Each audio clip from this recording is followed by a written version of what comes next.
KC24 is your local election headquarters, and if you live in Fresno, you could soon be paying an additional sales tax. The 5th District Court of Appeals reversing the results of a 2018 parks measure in Fresno. A panel of justices say that Measure P actually did pass, and the appeals court says the measure only needed a simple majority to pass rather than the 2/3 majority.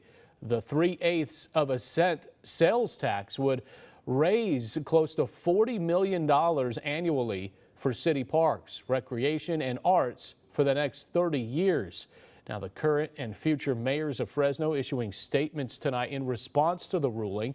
Mayor Lee Brand saying, quote, "The city of Fresno will abide by the court's decision once it becomes final." Mayor-elect Jerry Dyer adding, quote, "I look forward to working with the city council and community members as we utilize these dollars to beautify our parks, trails, and meet the needs of our youth for decades to come," end quote.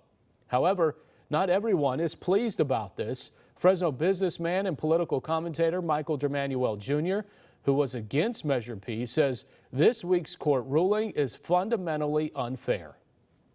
It's simply a question of fairness and changing the rules after the election's over. Now, a couple of years after the election, we find out that the rules are entirely different retroactively. DeManuel also says had the No on P committee known the threshold of only 50% plus one, they would have run a different campaign. Now, Fresno City Councilwoman Esmeralda Sorias, a supporter of Measure P, applauds the ruling.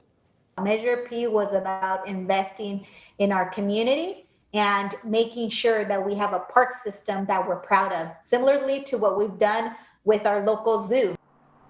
Councilmember Soria says the City Council will be reviewing Measure P in the Council's first meeting of the new year, January 7th.